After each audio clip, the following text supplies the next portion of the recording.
of the Merchant Marine. Heroes of the Merchant Marine, the thrilling true stories of the men who are heroes aboard ship. A program salute to the men who serve and live for their country by sailing the world's seaways to deliver to our troops and allies the vital supplies of a victorious new world. Heroes of the Merchant Marine is a series of programs dedicated to America's brave merchant seamen, the everyday common men who are heroes every day they sail the pathways of the world. These are true stories, narrated by Ray Lewis and transcribed from the confidential files of the War Shipping Administration.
And now for the stirring story of Edwin F. Cheney, here is Ray Lewis. This is a story about a good guy, a very good guy. A fellow with a big heart and a warm smile, and lots of guts. He's the kind of guy you like as soon as you shake his hand. His smile seems to tell you that to him, friendship is much more than just, "Ooh, hello, how are you?" It's, "I'm here if you need me." And on a certain hellish night, this fellow was there when he was needed desperately.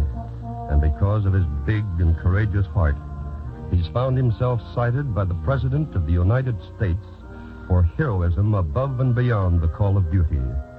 His name is Lieutenant Edwin F. Cheney, but he likes to be called Ed. And this is his story.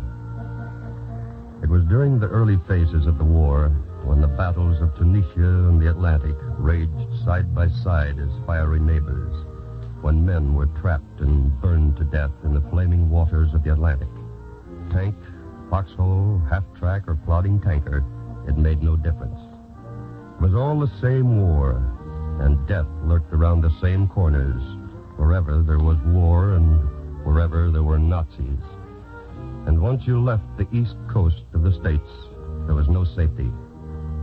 Ed Cheney was the quartermaster aboard the tanker SS John D. Gill, one of the many merchant ships that were loaded with much-needed lubricating oil and gasoline for the air and ground forces fighting in Africa.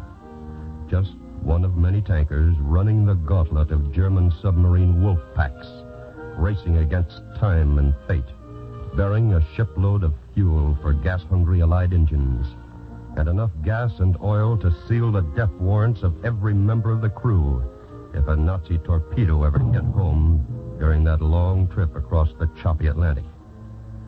As quartermaster aboard the tanker, Ed Cheney was the friend of every one of the crew, for that was his job, attending to the needs of every man aboard.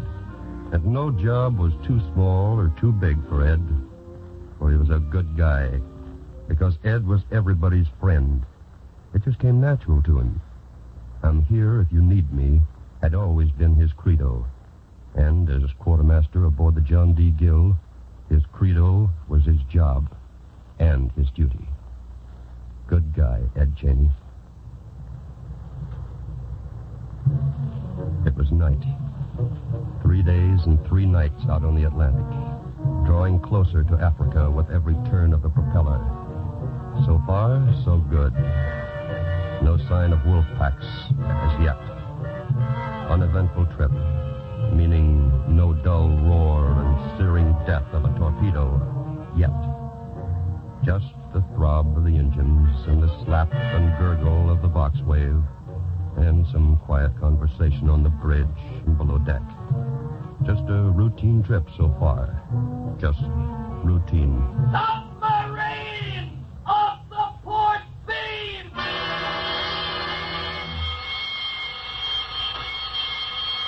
The entire ship comes to life as if charged with a giant electric shock. The sub is only a few hundred yards away. He'd been following the John Gill all this time. He was ready for the kill. This is a race against death, sleek and thin, lurking out there in the darkness. This is it.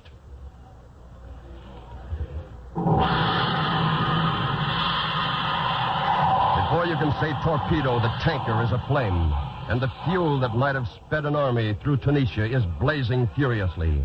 The SS John D. Gill is a mass of flames, and the sea is mad with burning oil.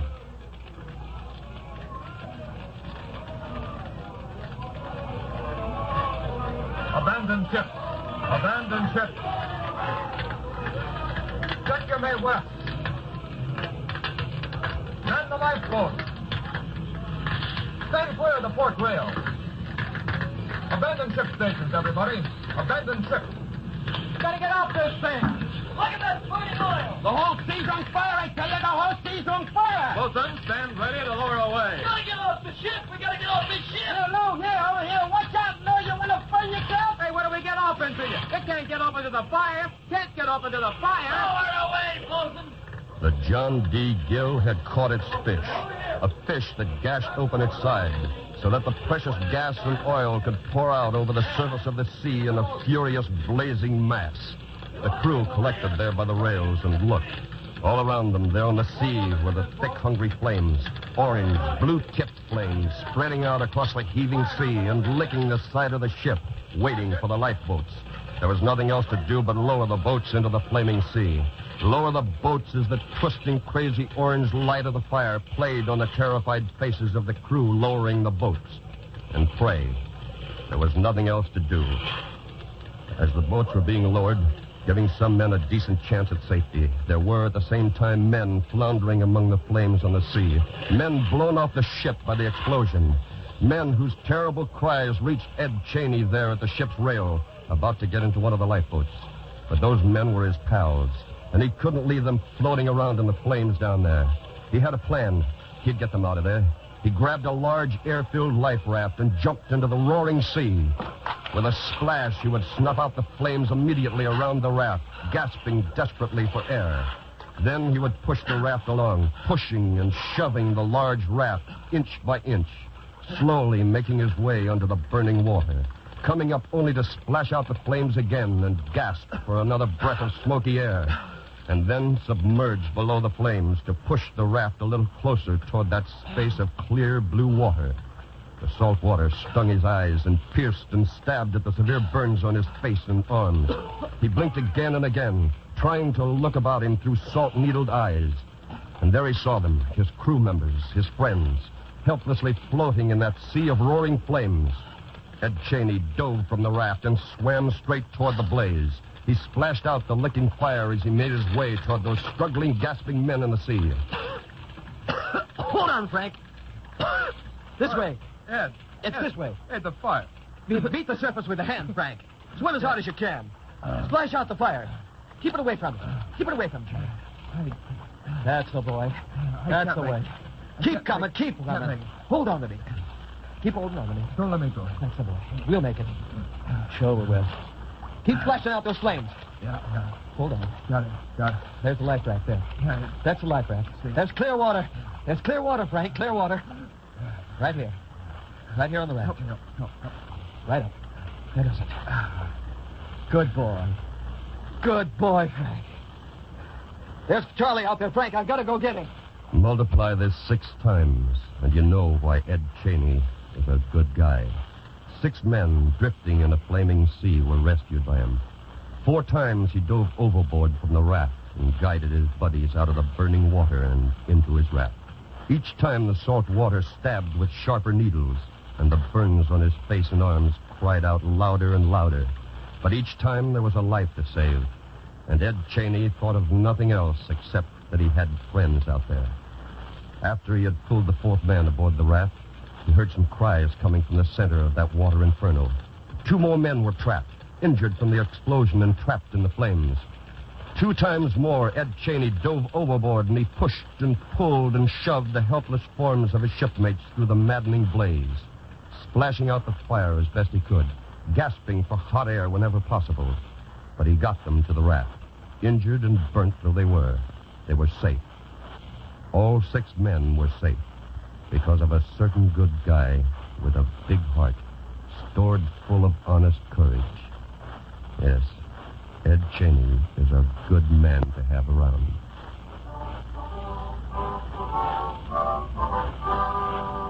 One day, a few months after that hellish night, Ed was told to come to Washington to meet a pretty important man who wanted to see him very much.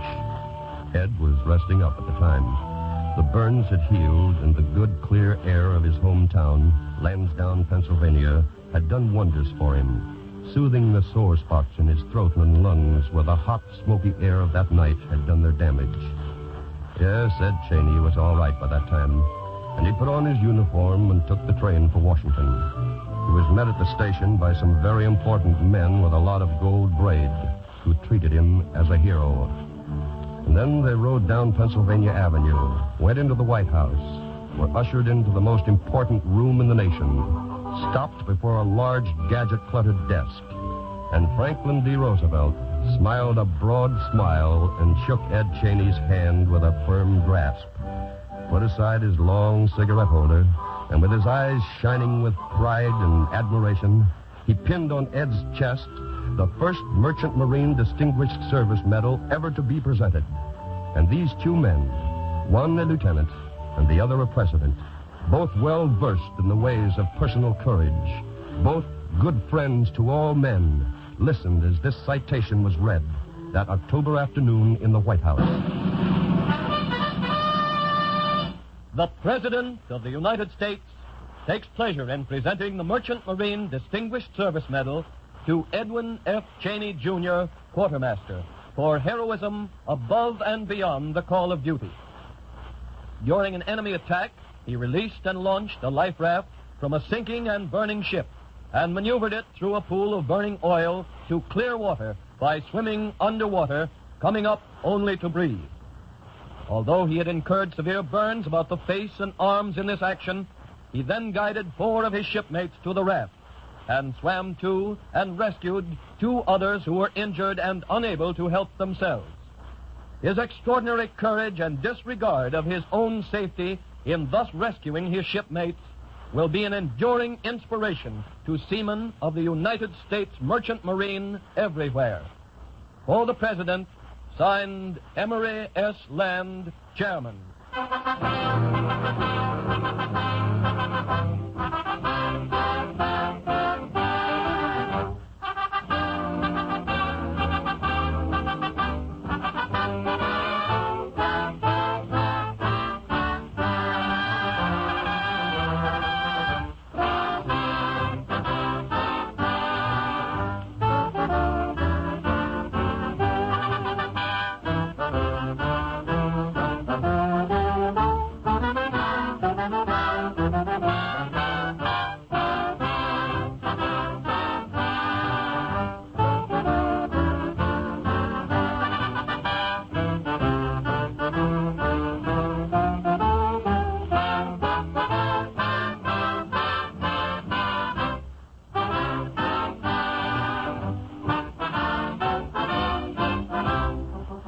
The story of Edwin Cheney, which you have just heard, was one in a series of Heroes of the Merchant Marine. Program salutes to our brave merchant seamen, as transcribed from the confidential files of the War Shipping Administration.